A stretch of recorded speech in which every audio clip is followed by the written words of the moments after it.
Welcome to the deep dive. If you just look around at the world today, we seem to be caught in this really fundamental paradox. Mm. We're completely obsessed with global order. We talk about rules, treaties, international law all the Well, time. we strive for it constantly. But then side by side with that, we're living with this genuine, you could say radical chaos. Yeah, absolutely. I mean, everything from, the spread of weapons of mass destruction to states literally disintegrating. Failed states, environmental crises. Massive environmental impacts, and these new technologies that are just driving conflict way beyond the old borders we used to understand. It feels like more than just a paradox, doesn't it? It's almost like a clash of, different realities, different ways of seeing the world. How so? Well, the core challenge, I think, is that we're all urgently trying to build some kind of universal global order, right? That seems to be the goal. But we don't even agree on what the fundamental principles of order should look like. We're working from these historical blueprints that are, frankly, totally contradictory. And that's exactly why we wanted to do this deep dive today. We've got some really extraordinary source material here. It's fascinating stuff. It's this masterful exploration of how different civilizations throughout history have actually conceived of world order. And crucially, how those ancient, often, like you said, contradictory legacies are now clashing, violently sometimes, right here in the 21st century. And our mission really is to give you a kind of shortcut, a way to get informed on this because it's so important. Definitely. We want to break down the two fundamental components that really define any international system that works or tries to work, whether you're talking medieval church or the modern UN. Great. What are they? We call them legitimacy. That's a set of commonly accepted rules, the things that define what's permissible, the kind of moral foundation, if you like. Okay. Legitimacy. Got it. And power. That's the balance of forces, the muscle that steps in to enforce restraint when those rules inevitably break down. Legitimacy and power, the two pillars. Exactly. You need both for any kind of stable order. So we're going on a bit of an intellectual journey today. We'll start where the modern system was really born, which is Europe, looking at that often dramatic, sometimes bloody birth of state sovereignty. The Westphalian system. Precisely. Then we'll contrast that, this pluralistic system, with the universalist claims you find in the Islamic world, and also the deep, very different cultural hierarchy of traditional China. Totally different ways of seeing the world. And then finally, we'll bring it up to date, we have to analyze this sort of revolutionary impact of the United States' unique brand of idealism. Yeah, American exceptionalism plays a huge role. And look at these emerging threats, especially technology, cyber warfare, things that are challenging the very idea of the state today. Okay, sounds like a plan. Let's unpack this. So Europe, its path to order is pretty unique, isn't it? Because it didn't really start with a strong central authority. It started more with a dream, a kind of spiritual unity. Christendom. Right, Christendom, a dream that ultimately failed, actually. And that failure sort of paved the way for pluralism for multiple states. That's a great way to put it. After the Roman Empire finally crumbled, 476 AD is the classic date, there was this intense, almost constant nostalgia for that lost unity, that unified world. People missed the order of Rome. They missed the idea of it. And the system that eventually followed, Christendom, well, it was inherently unstable from the get-go because authority was split right down the middle. How so? You had these two complementary but often competing authorities. On one hand, the civil or temporal authority, the emperors, the kings, the supposed successors of Caesar, responsible for, earthly day-to-day order. Okay, the government side. And on the other hand, you had the church authority, the pope, the bishops, the successors of Peter, responsible for universal salvation for the next life. So built-in tension right there. Profound tension. Augustine of Hippo, he really formalized this. He argued that temporal power, the king's power, was only truly legitimate if it actively helped people pursue a God-fearing life. The real legitimacy, the ultimate authority, was always spiritual, not earthly. And that spiritual basis meant that the top temporal ruler, the Holy Roman Emperor, he was actually kind of weak compared to rulers elsewhere. Incredibly weak. Yeah, just contrast him with, say, the Chinese emperor or the Islamic caliph later on. They ruled these vast, centralized bureaucracies, often commanded unquestioned spiritual authority, too. But the Holy Roman Emperor, He had no real imperial bureaucracy of his own. He had to rely entirely on the strength of his personal lands, his dynastic holdings, like the Habsburg lands, for example. And worse, his position wasn't even automatically hereditary. He was elected, often after a lot of maneuvering and, frankly, bribery by these powerful German princes. Wow. It led to that famous quip by Voltaire, didn't it? That the Holy Roman Empire was neither holy nor Roman nor an empire. Huh. Because it wasn't really any of those things. Exactly. Religion and politics never fully merged in the same way they did elsewhere. So order in Europe was always this messy kind of case-by-case accommodation between different feudal lords, local princes, bishops, all with competing claims. Very fragmented. Okay, but then it gets really interesting because for a moment, just a fleeting moment, that old medieval vision of a single pious ruler uniting everything, it actually seemed possible. You're talking about Charles V. Exactly. The Habsburg prince, Charles V. He reigned from 1500 to 1558. Charles V was, the ultimate dynastic lottery winner. He inherited this unbelievably massive, sprawling empire. We're talking Spain, the Netherlands, huge parts of Germany, Austria, Naples, Sicily, plus the Spanish colonies in the Americas. It was vast. How did you get all that conquest? Mostly not. Mostly through incredibly strategic marriages. That's where that famous Habsburg saying comes from. Leave the waging of wars to others, you, happy Austria, marry. Clever. For people at the time, this really looked like destiny. Like, finally, here was the single pious shepherd who was going to unite all of Europe under the banner of the one true faith. It seemed like the absolute pinnacle of medieval legitimacy was within reach. But it didn't last. 3 huge events basically blew that dream apart. Right. And it kind of defeated Charles V's project in the process. Yeah, 3 game changers. First, you had the Age of Discovery. Suddenly, Europeans are encountering entirely new lands, new peoples. Things not mentioned in the Bible. Exactly. It fundamentally challenged the religious cosmology, the worldview their entire legitimacy was based on. Second, the invention of printing. Huge. Absolutely democratized information, spread new ideas like wildfire, including challenges to authority. And third, the big one, the schism of the church itself, the Protestant Reformation. Splintering the very spiritual basis of that unified authority. Right. And Charles V, this guy who was supposed to be the fulfillment of the medieval dream, he just couldn't stop the Protestant movement militarily or politically.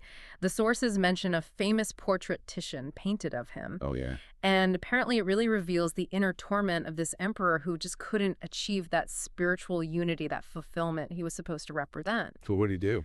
By 1555, he basically recognized that this pluralism, this division, was permanent. It had defeated his universal project. So he chose to abdicate, to give up, and he divided his vast empire between his son and his brother. Wow. Abdicated. And crucially, that same year, 1555, saw the landmark Peace of Augsburg. This treaty was huge. It formally recognized Protestantism as a legitimate faith within the empire. So coexistence. Coexistence, yes, but with a twist. Most importantly, it granted the individual princes the right to choose the religious orientation of their own territory. The principle was cuius regio, ius religio, whose realm, his religion. So the local ruler decides the religion for everyone in his land. Precisely. And that move essentially handed over internal religious legitimacy to the secular state ruler. It was a massive step towards the idea of modern state sovereignty. The state, not the church or the emperor, decides the religion. So the stage was set then for the figure who would really codify this new, colder philosophy of statecraft, Cardinal Richelieu. Ah, Richelieu. France's chief minister, 1624 to 1642, a fascinating character. The sources paint him as incredibly cunning. Didn't he lie about his age to the Pope? He did. Apparently, he personally lied about his age just to get the bishopric he needed, the ecclesiastical credentials that would let him operate on the European political stage. Ruthless operator. And he arrived during the chaos of the 30 Years' War. Yes, this brutal, devastating war that was tearing Central Europe apart, largely along religious lines initially. And Richelieu, he made this radical, almost unthinkable strategic shift that really cemented the secular order. What did he do? Well, think about it. He's a cardinal, a prince of the Catholic Church. You'd expect him to back the Catholic side, right? Defend Catholicism against the Protestant heretics. Naturally. Especially against the main Protestant powers. But he didn't. He viewed the war not primarily as a religious crusade, but purely as a strategic opportunity. He saw the main Catholic power, the Habsburg Empire, ruling Spain and Austria, as the biggest threat to French interests, to French power. So national interest trumped religious loyalty. Completely. This is the absolute core pivot point for how European politics would work from then on. It fundamentally separates legitimacy, or at least religious legitimacy, from the calculation of power. So France. France, the so-called most Catholic nation, ended up providing crucial financial and military support to the Protestant coalition, Sweden, Prussia, the German Protestant princes. Against the Catholic Habsburgs. Precisely. It was based purely on raison d'etat, reason of state, a cold, hard calculation of national interest that overrode any spiritual loyalty or universalist ideal. And he had a philosophy to back this up. Oh, yes. His philosophy was revolutionary because it essentially gave the state a life of its own, an immortality separate from the ruler or even the faith. Richelieu's famous line just crystallizes it. Man is immortal, his salvation is hereafter. Okay. The state has no immortality, its salvation is now or never. Wow. So the state has to survive now on Earth. It doesn't get a second chance in heaven. Exactly. Therefore, foreign policy can't be about fuzzy religious ideals or waiting for the afterlife.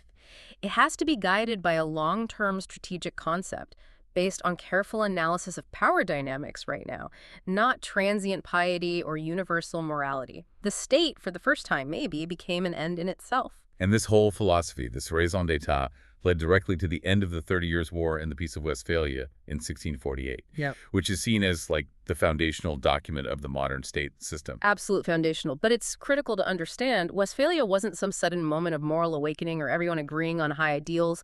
No, it was a practical accommodation to reality. That's the key phrase from the source. It came after decades of absolutely devastating war had exhausted everyone. It was the first real attempt to institutionalize international order based on agreed rules and limits, because the alternative was just endless destruction. So what were the key outcomes? What did it establish? It established those two pillars we talked about, legitimacy and power, in a new way. First, a new source of legitimacy. Each state was recognized as having sovereign power over its own territory. It could decide its own internal structure, its own religion, without outside interference. That was the core principle. Non-interference. Non-interference. And second, a mechanism for managing power. Each state basically acknowledged the existence and legitimacy of other states and implicitly agreed not to meddle constantly in their domestic affairs. Live and let live, to a degree. So the main idea, the ordering concept, was no longer this failed dream of spiritual unity. No, that was gone. It was the balance of power. Exactly. The balance of power. It was designed quite consciously to replace those destructive universalist ideologies, whether Catholic or Protestant, with something more manageable. Limited wars, fought over calculable practical issues like territory or trade, rather than absolute truth. Keep the conflicts contained. Right. Prevent any one power from getting strong enough to dominate all the others and try to impose its will universally again. There's a famous quote that seems to capture the cynicism maybe, but also the pragmatism of this system. Lord Palmerston. Ah, yes, the British Prime Minister, describing British foreign policy much later, but it perfectly defines the Westphalian logic. He said, "We have no eternal allies and we have no perpetual enemies. Our interests are eternal and perpetual, and those interests it is our duty to follow." So alliances are just temporary tools. Tools of convenience, used to maintain the equilibrium, the balance. They weren't sacred bonds based on shared faith or ideology anymore. Purely transactional, based on national interest. Okay, so you have this system based on balance. But doesn't any system like that need someone to sort of manage the balance? An arbiter, a guarantor. It certainly helps, and that role increasingly fell to Great Britain, especially as it rose to become the dominant naval power in the 18th century. Britain became the essential balancer of the European continent. How did they do that? Well, they were ideally positioned, weren't they? An island nation protected by the English Channel and the Royal Navy. Their strategy was quite sophisticated, actually. Not just dominating. No, their main goal wasn't usually to conquer territory on the continent. Instead, they used their control of the seas, their financial clout, to intervene selectively. They would typically back the weaker side in any continental conflict against the stronger side. Always propping up the underdog. To keep things balanced, yes. To ensure that no single country, whether it was France under Louis XIV or Napoleon later on, ever achieved total hegemony, total dominance on the continent. Why? What was in it for Britain? Simple self-interest. Raison d'etat again. A balanced continent meant no single power could grow strong enough to challenge Britain's naval supremacy or its global trade network. They needed Europe divided and balanced to protect their own interests. They were the ultimate pragmatic guarantors of that Westphalian power dynamic. Okay, so while Europe is busy fragmenting its old spiritual legitimacy to build this new system based on competitive, sovereign states and power balancing, A messy process. other major civilizations were operating under completely different ideas of universal order. Ideas that basically rejected the whole European concept of sovereign pluralism from the start. Let's talk about the Islamic world first. Right. Here, the vision was fundamentally different. It was about a single, divinely sanctioned governance uniting the entire world. One system for everyone. Ideally, yes. This vision starts with the Prophet Muhammad in the 7th century. It launches this unprecedented wave of expansion that unified the Arab world incredibly quickly and then went on to subsume huge parts of the old Roman and Persian empires. And their legitimacy, their right to rule, wasn't based on, say, geography or who your father was. No, it was based on adherence to the divine revelation, to the Quran. That was the source of legitimacy. And this worldview, it literally split the globe into two zones, didn't it? That's right. Fundamentally, the world was seen as divided into Dar al-Islam, which means the realm of peace or realm of submission to God. This was where the law of God, the Sharia, reigned, ideally ruled by the Caliphate, the successor to the Prophet. Okay, the realm of peace and the other part. Dar al-Harb, the realm of war. This was everywhere else populated by unbelievers. It was seen as inherently chaotic, illegitimate, and ultimately destined for eventual incorporation into Dar al-Islam to achieve true universal peace under God's law. So the goal was eventual expansion to cover the whole world. That was the ultimate theological vision, yes. Universal peace through universal submission to the divine order. And there's a specific obligation on believers related to this expansion. Jihad. Yes, jihad. Now, this term is often narrowly and sometimes misleadingly interpreted in the West purely as holy war. Right. But in its classical understanding, it's much broader. It certainly can include warfare to defend or expand the realm of Islam, but it also encompasses inner spiritual struggle, striving to live according to God's will, intellectual effort, charitable deeds. Basically, any struggle or striving meant to uphold and expand the principles of the faith. But the expansionist element was definitely there. No, absolutely. The obligation to eventually bring the entire world into Dar al-Islam through various means was a core part of the classical doctrine. And you can see immediately how this is a direct contradiction of the Westphalian idea of multiple, equally legitimate sovereign states coexisting. Yeah, fundamentally incompatible worldviews. Yeah. And this universalist claim led to immediate and pretty intense friction with that emerging European state system, didn't it? Especially through the Ottoman Empire. The Ottomans were the major Islamic power confronting Europe for centuries. They successfully revived that claim to single, legitimate, universal governance after earlier caliphates had fragmented. The Ottoman Sultan declared himself the caliph, the shadow of God on earth. So the one true ruler. In their view, yes. And crucially, this meant they absolutely refused to accept the European states, France, England, the Holy Roman Empire, as legitimate or equal partners. They weren't seen as proper states in the Ottoman conception. How do they view them then? As fragments, as inherently illegitimate divisions. There's a famous story about Sultan Mehmed the Conqueror after he conquered Constantinople. He supposedly admonished the ambassadors from the various Italian city-states, Venice, Genoa, Florence, who are always squabbling and trying to balance power amongst themselves. He reportedly said to them, "You are 20 states. You will quarrel among yourselves."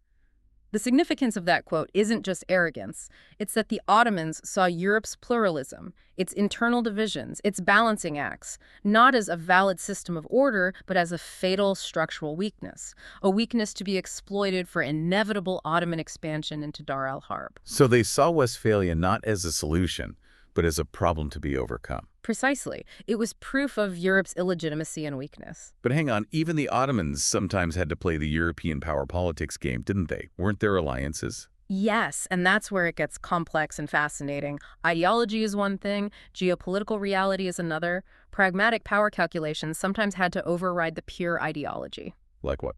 Well, the most famous example is probably this sort of informal, sometimes quite close, Ottoman-French naval cooperation against the Habsburgs, particularly Habsburg Spain, in the Mediterranean. France, the most Catholic king, allied with the Ottoman Sultan, the Caliph. For periods, yes. purely to check the power of their mutual rival, the Habsburgs. It was a classic Westphalian maneuver. My enemy's enemy is my friend, even though ideologically it made little sense from either the Catholic or the Islamic Universalist perspective. And the Habsburgs did similar things. Absolutely. The Habsburgs often tried to leapfrog the Ottomans strategically by seeking alliances with the Shia Safavid dynasty in Persia, the Ottomans' great rivals to the east. Again, pure power politics overriding religious solidarity. So they engaged in the balance of power even while rejecting its legitimacy. They engaged in the mechanics of it when necessary, yes. But the fundamental Ottoman refusal to recognize the equal sovereignty, the equal legitimacy of their European counterparts persisted for a very long time. That conceptual clash remained. Okay, let's fast forward. Moving into the modern era, especially after the Ottoman Caliphate was formally abolished in the 1920s, that universalist thread seems to reemerge, doesn't it? But maybe in a new form as a critique of the whole secular state-based system that Europe had imposed on the world. It absolutely does. You see the rise of modern Islamist movements who explicitly reject the Westphalian system of nation-states, often viewing those borders as artificial colonial impositions designed to divide the Muslim world, the Ummah. And they critique the system itself. Profoundly. Yeah. Think of someone like Hassan al-Banna, who founded the Muslim Brotherhood in Egypt in the 1920s. Later, writing in 1947, he wasn't just criticizing Western policies. He was arguing that the entire Westphalian system had fundamentally failed. It had failed on both of our core pillars. It had lost its legitimacy and its power. How so? He looked at the instability of the West, the world wars, the broken treaties, the Great Depression, and basically said, see, your secular system doesn't work. He lamented, their congresses are failures, their treaties are broken, and their covenants torn to pieces. He argued that only a return to divine law, to the Sharia, could provide genuine, stable order for society. So a rejection of secular modernity. A fundamental rejection of its claim to provide legitimate and effective order. And that line of thinking was then taken even further, perhaps radicalized by later thinkers. Yes, very much so. The line of thought was articulated perhaps even more stringently, more uncompromisingly, by Sayyid Qutb in the 1950s and 60s. His seminal work, Milestones, became a foundational text for much of modern radical Islamism. What did Qutb argue? Qutb essentially declared war on the existing world order, which he saw as being in a state of jahiliyyah, the state of ignorance and darkness that prevailed before Islam. He called for a vanguard of true believers to overthrow these man-made systems, including nation-states, and establish God's sovereignty, Hakimiyat Allah, over the entire earth.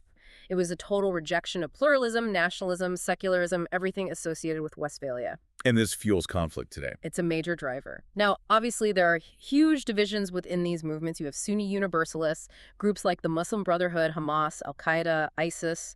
They often clash violently with Shia Universalists, who draw inspiration from the Iranian Revolution led by Ayatollah Khomeini, and groups like Hezbollah in Lebanon. So they fight each other. Bitterly, often.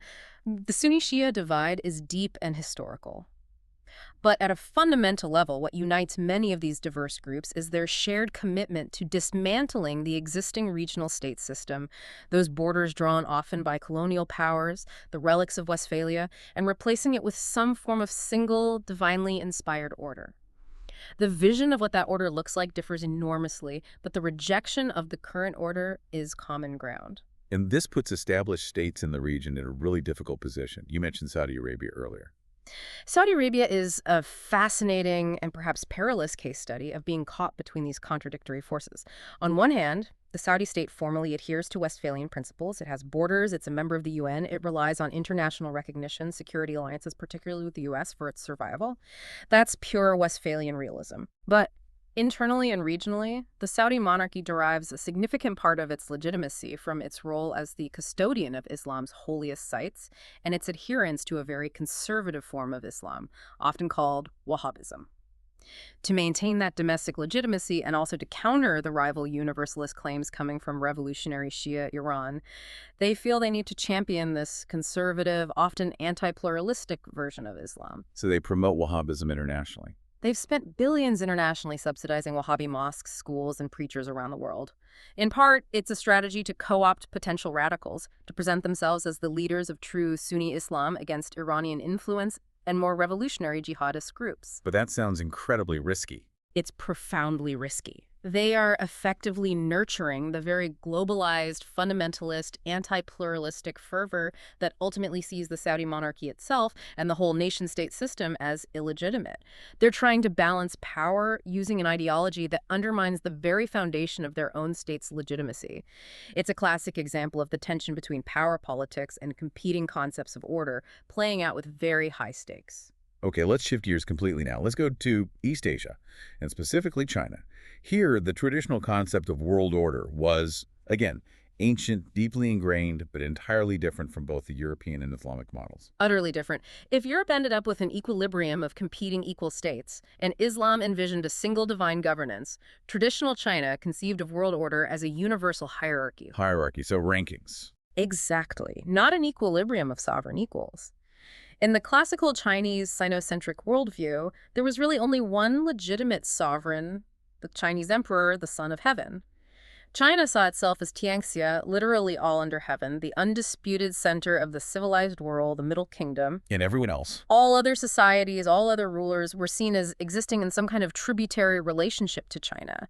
Their status, their rank in this hierarchy, depended on their degree of cultural similarity to China, basically how civilized they were considered, how much they acknowledged the emperor's supreme status. So legitimacy came from culture and acknowledging China's superiority. Largely, yes. Legitimacy derived from the emperor successfully maintaining harmony between heaven, earth, and mankind under what was called the Mandate of Heaven. And other rulers gained legitimacy in Chinese eyes by acknowledging this cosmic order, by paying tribute, by adopting elements of Chinese culture. So what we think of as foreign policy, how did that work? There wasn't really a foreign ministry, was there? Not in the way we understand it. Matters relating to other peoples were typically handled by two bodies: the Ministry of Rituals, which dealt with the formal tributary missions and the ceremonies involved, Ritual. and the Office of Border Affairs, which mainly managed relations with the nomadic peoples on China's frontiers, who were seen more as a security issue. Other monarchs, like the King of Korea or Vietnam, were definitely not seen as fellow sovereigns in the Westphalian sense.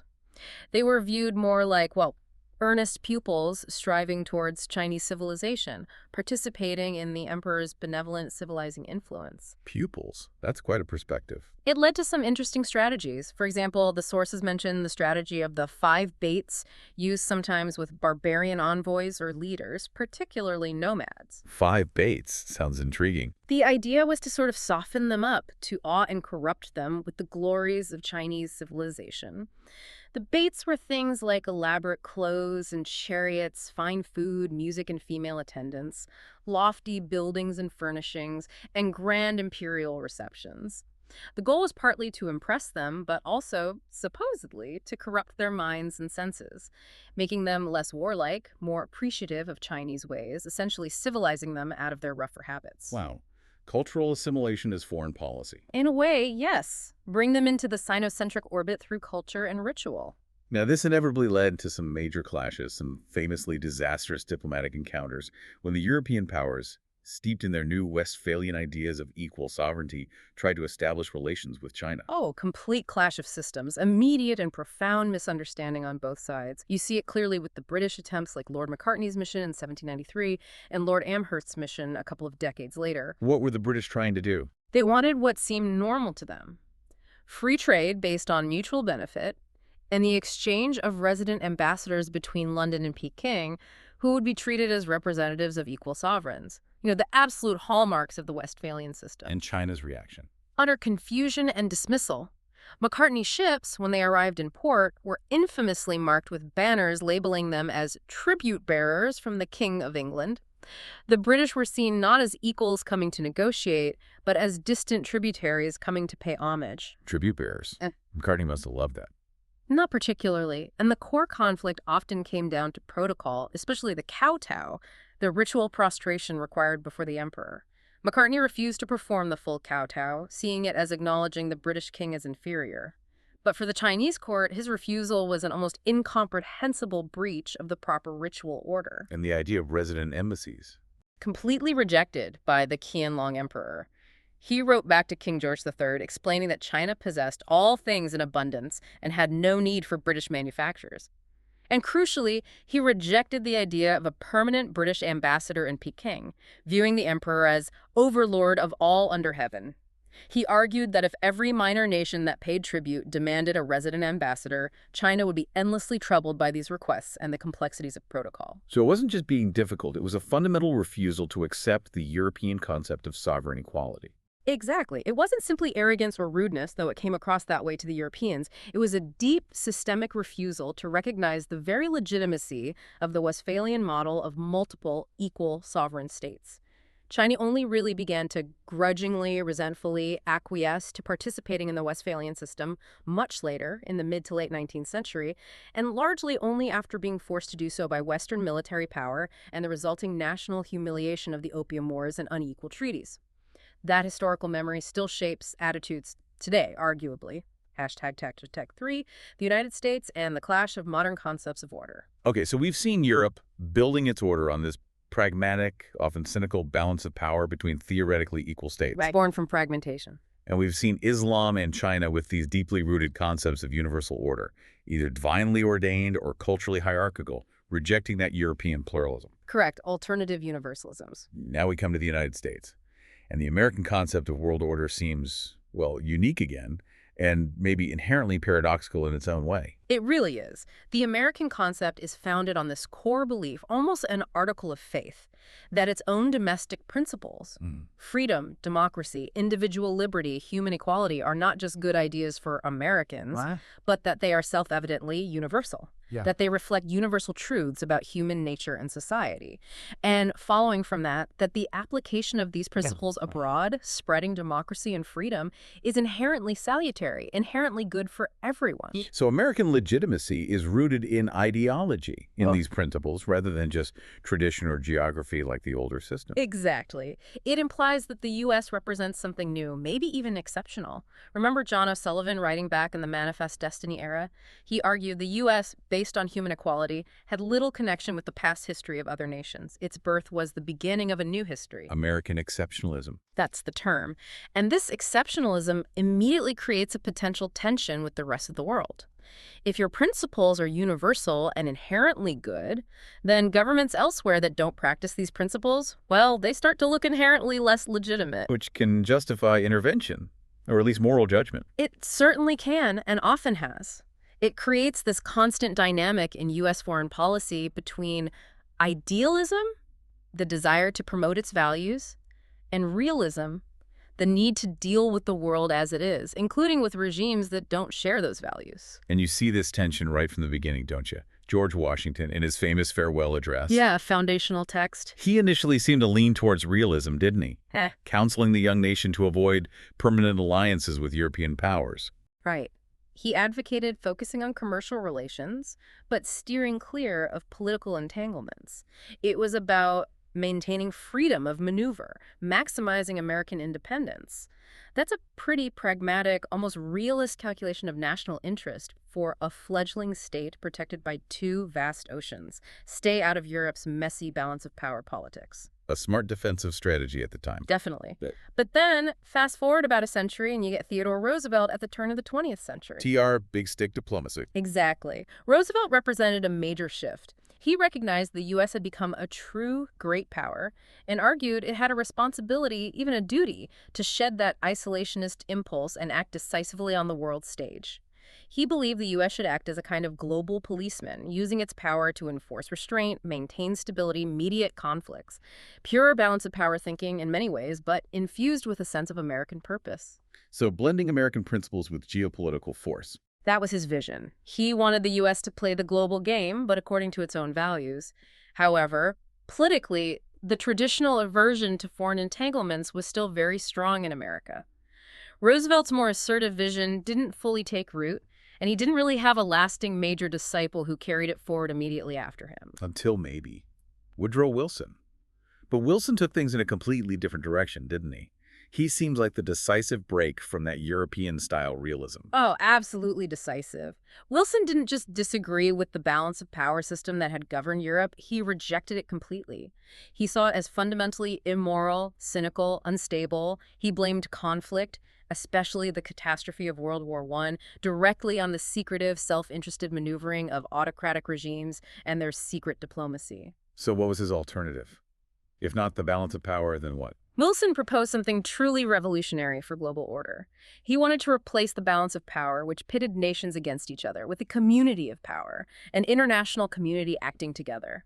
And the mechanism for that was the League of Nations. Precisely. The League was meant to be the institutional embodiment of this community of power, and it was supposed to be founded on the principle of collective security. Now, this distinction is absolutely critical if you want to understand 20th and 21st century diplomacy. Okay, collective security versus what?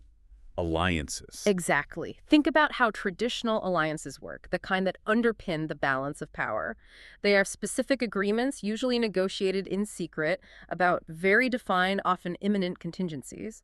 They're arrived at in advance.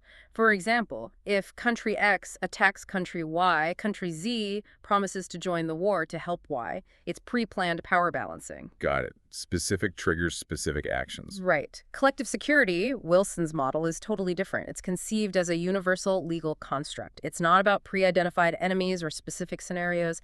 It's a general agreement that all members of the community will act together against any act of aggression by any member against any other member. So one for all and all for one, basically. That's the ideal. But the crucial difference is how it's implemented. Action under collective security isn't pre-planned. It has to be defined and agreed upon by the whole community after the aggression has already occurred. It relies entirely on a shared moral consensus emerging in the moment and on the collective will to act, even if a country's direct interests aren't immediately threatened. That sounds difficult. Yeah. To get everyone to agree after the fact. It proved to be practically unworkable when faced with major threats from determined aggressors. The League of Nations didn't exactly succeed, did it? No. Driven by this lofty, idealistic concept of collective security, the League was basically impotent throughout the 1930s. It couldn't do anything meaningful to stop Japanese aggression in Manchuria or Italy's invasion of Abyssinia, or, most fatally, Hitler's step-by-step dismantling of Czechoslovakia and the Treaty of Versailles. Why couldn't it act? Because the necessary collective will, the universal moral consensus Wilson envisioned, simply wasn't there when push came to shove. Nations prioritized their own perceived interests, they feared the risks of intervention, they couldn't agree on who the aggressor was or what action to take. The system based on trust and post hoc agreement failed catastrophically in the face of ruthless actors pursuing raison d'etat, leading directly towards World War II. And yet, Wilsonianism didn't just disappear, did it? That idealistic strain seems very persistent in American foreign policy. Incredibly persistent. Even after the failure of the League, Wilson's ideas deeply shaped America's approach to the post-World War II order.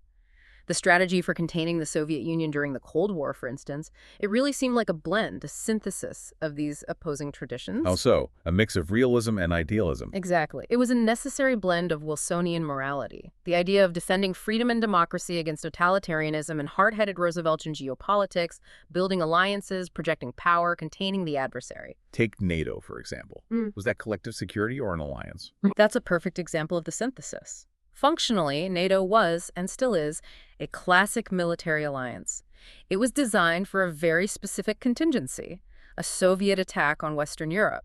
Article 5, an attack on one is an attack on all, is pre-planned mutual defense. Right, that sounds like an alliance. It is, but especially when selling it to the American public and a sometimes wary, idealist-leaning Congress, it was often described in Wilsonian terms. It was framed as an instrument of collective security, strengthening the free world, upholding international law, defending shared values, a balance of principle, rather than just a cynical balance of power. The U.S. needed the moral legitimacy derived from Wilson's vision to justify the massive global power projection required by containment. So wrap realism in the language of idealism. That became the dominant mode, yes. And this post-war era, the Cold War, also introduced the ultimate, truly existential complication to that second pillar we discussed, the power equation. You mean nuclear weapons? Exactly, the nuclear dilemma. Yeah. The nuclear age gave the whole concept of power this completely surreal, almost abstract quality. Deterrence, the thing that supposedly kept the peace between the U.S. and USSR, relied entirely on the mutual ability to inflict absolutely unacceptable damage in retaliation. ARD, mutually assured destruction. MAD. The entire global power structure, the balance of terror, rested on these truly apocalyptic risks. It wasn't about winning a war anymore. It was about ensuring the other side knew they would be destroyed if they started one. It became a psychological game based on fear, credibility, and signaling. And for decades, that terrifying logic kind of held, didn't it, between the two superpowers? It largely did, thankfully, because for most of the Cold War, you only had two major nuclear actors, the US and the Soviet Union. And while their ideologies clashed, they were both, in their own ways, relatively rational actors. They largely made comparable, cautious assessments of the immense peril involved. They understood the rules of the MAD game. But the whole calculus changes fundamentally, doesn't it, as nuclear weapons spread beyond those two original, somewhat predictable actors? Oh, completely. As proliferation occurs, as more countries get the bomb, the whole calculus of deterrence becomes, as the course puts it, increasingly ephemeral and less reliable. Why? Just more players. More players, yes, which creates much more complex interactions. But it's more than that. The risk of miscalculation goes up. The risk of preemption might rise if a state fears an imminent attack. But, maybe more dramatically, the very nature of deterrence changes. Now, In a world with multiple nuclear powers, some of whom might have very different goals or risk tolerances than the Cold War superpowers, a perverse kind of advantage can shift towards those states willing to project a willingness to take seemingly irrational apocalyptic risks. like rogue states, or Yeah. states with very different value systems. Exactly. Think about states like North Korea or potentially Iran if it were to acquire nuclear weapons. For them, the bomb might offer disproportionate leverage. They can challenge the existing order, defy international pressure, precisely because their willingness to endure destruction or even initiate catastrophe is much harder for established powers to predict or reliably deter. So the very structure of global power becomes hostage to psychological brinksmanship with actors who might not play by the old rules. That's the terrifying reality. The spread of the ultimate weapon makes the management of power exponentially more complex and dangerous, just as the consensus on legitimacy seems to be fracturing. #4. Challenges to the contemporary state-based system. Okay, so we've established that this Westphalian system, based on sovereign states as the fundamental unit, it's pretty much the foundation of modern international order, for better or worse. It's the default setting, yeah. But today, it feels like that system is under assault from multiple directions simultaneously. It's not just about shifts in global power between states like the rise of China. It seems like there are forces trying to redefine or even completely destroy the state itself as the basic unit. That's a really crucial point. The threats are concurrent, they're structural, and they're hitting the sovereign state model from different angles all at once. The source material highlights at least three major fronts. Okay, what's the first? First, you have Europe. Here, the effort is actually to consciously transcend the traditional nation-state. Through the European Union. Exactly. The EU project is fundamentally about pooling sovereignty, creating supranational institutions, prioritizing shared humanitarian and economic values over distinct national interests. In the process, individual European states have deliberately diminished their independent military capacity and, to some extent, their distinct national legitimacy in favor of the shared European identity. So moving beyond the state voluntarily. Voluntarily, yes. Yeah. A conscious effort to evolve past Westphalia, you could say. Okay, that's one challenge. What's the second? Elsewhere, particularly in the Middle East, you see the opposite trend. States aren't being transcended, they're being actively dismantled. Dismantled by whom? Primarily by radical jihadist groups and the explosion of sectarian conflict, especially the Sunni-Shia war that's playing out across the region. This has led to the rise of powerful non-state actors, think of ISIL at its peak, or groups like Hamas, Hezbollah, various militias. And they don't respect borders. They actively disregard traditional state borders, viewing them as illegitimate colonial constructs. Their legitimacy claim isn't based on controlling a defined territory recognized by other states. It's based on religious ideology, on divine command, or sectarian identity, which are inherently transnational. Yeah. They operate across borders, seeking to carve out new entities or simply erase existing ones. So transcendence in Europe, dismantlement in the Middle East. What's the third challenge? The third major challenge is the rise of the failed state. This is where the state hasn't been transcended or violently overthrown by a coherent alternative. It's just collapsed. Disintegrated from within. Exactly. The disintegration of statehood itself, collapsing back into tribal loyalties, sectarian fiefdoms, warlordism. You get these vast, ungoverned spaces. Think of parts of Iraq, Libya, Syria, Somalia, Afghanistan at various times. These areas effectively fall out of the Westphalian international system altogether. They become black holes on the map. Pretty much. And in a world order that's defined by states interacting according to certain rules, these lawless zones become incredibly dangerous. They are breeding grounds for terrorism, organized crime, humanitarian disasters, and they become arenas where external powers, the US, Russia, Iran, regional actors can maneuver freely, often backing proxies, observing no common rules other than the raw law of superior force. Zones where power operates without any agreed legitimacy. Precisely. The very concept of legitimacy has vanished in those spaces, leaving only a struggle for power. Okay, let's shift focus slightly to technology. Because it feels like technology, especially digital technology, is destabilizing all the traditional concepts, power, borders, security, at just breakneck speed. Cyber warfare seems like maybe the most profound change here. It's a complete game changer. Cyber introduces this entirely new dimension of conflict where literally a single person with a laptop can potentially cause global consequences. Without firing a shot in the traditional sense. Exactly. Solitary hackers, criminal groups, or, more ominously, state-sponsored proxies operating under deep cover can potentially disable critical infrastructure, power grids, financial systems, communication networks, even industrial controls. We've seen examples of this, haven't we? Oh, yes. Think about Stuxnet, the sophisticated worm allegedly developed by the US and Israel that physically damaged Iranian nuclear centrifuges by manipulating their control systems. Or consider the massive denial of service attack widely attributed to Russia that paralyzed Estonia's government websites, banks, and media outlets back in 2007. These aren't hypotheticals anymore. What's the biggest challenge cyber poses to the old order? I think the critical challenge, the thing that really undermines the old Westphalian logic, is the problem of attribution. Figuring out who actually did it. Exactly.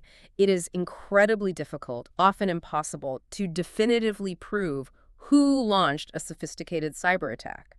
Was it a state intelligence agency? A state-sponsored but deniable proxy group? A criminal gang?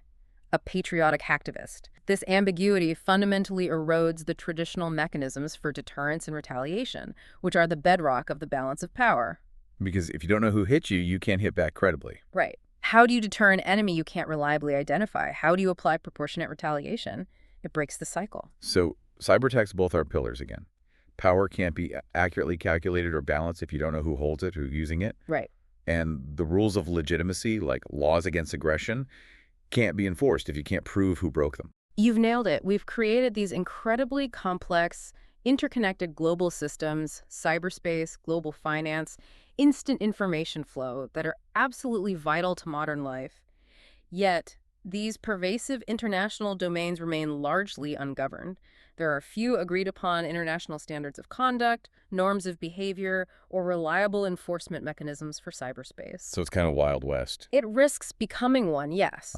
If there are no clear rules of engagement and no way to reliably figure out who you're even fighting against, the potential for misunderstanding, escalation, and just chaotic outcomes is magnified exponentially. The source material also suggests something maybe deeper. That the information revolution isn't just changing warfare, it's fundamentally altering governance, even human consciousness itself. It talks about a shrinking perspective in decision-making. Yeah, this is a really thought-provoking, maybe slightly unsettling argument. It's about the cognitive impact of living our lives increasingly mediated through screens. The argument goes something like this. The constant exposure to screens, which apparently consumes nearly half of many people's waking hours now. Wow, that much. It tends to emphasize the immediate, the factual, the data point over the broader conceptual understanding. We have instant access to vast amounts of information, which is incredibly powerful. But that very ease of access might reduce the need or the incentive for the deeper, slower work of internalizing information, connecting it to historical context and personal experience, and synthesizing it into genuine knowledge. Information overload, maybe. Yeah. Drowning in data, but lacking wisdom. Something like that. The source distinguishes between information, raw data, knowledge, information contextualized and understood, and wisdom, knowledge applied with judgment and foresight. The concern is that our digital environment privileges the first, potentially at the expense of the latter too. We value knowing what just happened instantly, perhaps more than understanding why it happened in the context of longer-term trends. And how does this shrinking perspective, this focus on immediate information, supposedly impact policymakers and leaders? It potentially creates a much more reactive policy environment. Leaders and policymakers are constantly bombarded with immediate crises, breaking news, real-time updates, things flashing on their screens demanding attention now. This incentivizes them, perhaps unconsciously, to wait for an issue to flare up visibly before dealing with it, rather than proactively anticipating slower-moving, less visible, but potentially more significant long-term strategic trends. So crisis management replaces strategy. To some extent, yes. Immediate information management, responding to the latest tweet or news cycle, crafting the right message for the moment can often displace serious long-term strategic reflection as the principal activity of government. Decision makers might start seeing moments of crisis as just a series of isolated events to be managed, rather than recognizing them as symptoms of deeper historical continuities or emerging structural shifts. The focus becomes on visible, immediate actions, rather than potentially unpopular but necessary, invisible, long-term strategic planning. That's a sobering thought. And finally, the sources touch on the effect of social media and this modern obsession with consensus on the quality of leadership itself. Yeah, this connects back to the challenge of legitimacy and the ability of the state to act decisively. The argument here is about the impact of social networks on how we form opinions and make collective decisions. What's the concern? Social media platforms are often designed, algorithmically, to encourage consensus seeking within like-minded groups and to amplify emotional responses, outrage, solidarity, fear, rather than necessarily fostering nuanced, rational debate or the difficult exchange of opposing ideas between groups. Echo chambers and filter bubbles. Right. In that kind of environment, the primary goal for many participants, maybe even leaders, becomes approbation, getting likes, shares, positive reinforcement from their group. The constant impulse is to conform to the perceived consensus of the group. And how does that inhibit leadership? The source argues it actively inhibits the development of leaders who possess the necessary fortitude to make decisions that, by definition, cannot be based on a consensus. Real strategic leadership often requires making difficult, unpopular choices, challenging assumptions, thinking long-term in ways that might not be immediately gratifying or popular on social media. If the political environment constantly pressures leaders towards immediate consensus and popular approval, it might select against those personalities strong enough to take lonely, strategically necessary decisions whose wisdom might only become apparent years or decades later. And transparency plays a role here too. Paradoxically, yes. While transparency is often seen as an unalloyed good, the intense demand for constant, immediate transparency in government, amplified by digital media, can destroy the necessary space for private deliberation, for exploring controversial options, for the quiet diplomacy and compromise that underpin effective statecraft. It potentially works against the emergence of leaders strong enough to make those tough, non-consensual strategic calls. Hashtag tag outro rate. Wow. Okay, that was quite a deep dive. We've really traced this fundamental tension in world order, the constant interplay between legitimacy and power across centuries and civilizations. It's a long and complicated story. We started with that dream of spiritual unity in Christendom, its fragmentation, and the birth of the pragmatic, state-based Westphalian balance of power in Europe. Then we contrasted that with the very different universalist visions, the hierarchical order of traditional China, focused on culture and ritual, And the divinely ordained universalism of the Islamic world, aiming for a single realm of peace under God's law. and then brought it forward to the modern era, looking at the unique, idealistic, yet powerful role of the United States trying to spread its own model. And finally, these profound contemporary challenges, from state failure to the disruptive force of technology, that are shaking the very foundations of the state system itself. And the grand synthesis, if there is one, seems pretty clear from the sources. The established Western order, the one based on the sovereign state that emerged from Westphalia, it really feels like it's at a major turning point. A crossroads. Facing challenges from all sides. Exactly. And it's not just about the obvious shifts in raw power. China's economic rise challenging U.S. dominance, Russia probing weaknesses. Those are important, But the but deeper challenge might be the clash between fundamentally different, often completely contradictory, concepts of legitimacy that are now vying for global influence or regional dominance. It's a battle of ideas about how the world should be ordered. so it's not just that power is becoming multipolar, spread among more centers. It's that the very ideas about what constitutes a just and stable order are diverging. That's the crux of it, I think. We're living in a world of increasingly contradictory realities, where basic concepts we throw around all the time, democracy, human rights, sovereignty, international law, are invoked as justifications, even as battle cries, by warring parties who hold profoundly divergent, sometimes irreconcilable interpretations of what those words actually mean. Using the same words, but meaning different things. Precisely. And that makes finding common ground, building a stable order based on shared rules legitimacy, incredibly difficult. Which brings us back to the fundamental goal. The source material reminds us, doesn't it, that the ultimate purpose of any world order system, whether it's Westphalia or something else, isn't necessarily to achieve moral perfection or utopia, No, probably not. but stability. To achieve some kind of equilibrium, however imperfect, that manages conflict and restrains, as they put it, the dogs of war. Keep the chaos contained, at least. But given everything we've discussed, the simultaneous rise of technologies like cyber and AI that make global conflict potentially instant and catastrophic, alongside the erosion of the basic unit of the old order, the state itself, we have to ask that ultimate question, don't we? Yeah. How can we possibly secure a stable global equilibrium when a common understanding of the rules, a shared concept of legitimacy, maybe even a basic shared set of values, seems to be dissolving right before our eyes? That is the question for our time. And that leads us directly to our final provocative thought for you, the listener, to chew on. In our modern, often relentless quest for a perfect, just global order, maybe one that perfectly reflects abstract, universal ideals, whether liberal or otherwise, what if that very insistence on perfection itself risks catastrophe? The danger of the ideal becoming the enemy of the stable. Exactly. Could it be that the crucial, maybe unglamorous, challenge for statesmanship in our era is actually humility? The willingness to accept an imperfect, messy reality. The source material ends with a powerful quote suggesting we must be willing, quote, to acquiesce in some qualified plan that does not come up to the full perfection of the abstract idea, rather than risk total crisis by demanding the ultimate perfect order right here, right now. It's a call for pragmatism, isn't it? Recognizing that achieving order is always about managing complexity, about constantly balancing the loftiness of our goals with the inherent limitations and imperfections of human endeavors and human institutions. So, striving for stability amidst perpetual change. And maybe recognizing, soberly, that a less than perfect system that manages to prevent complete breakdown, that keeps the dogs of war mostly leashed, is infinitely preferable to the chaos that could result from an uncompromising insistence on achieving utopia immediately. A vital and definitely sobering conclusion to consider. Thank you for joining us for this deep dive into the complex structure and uncertain future of global order.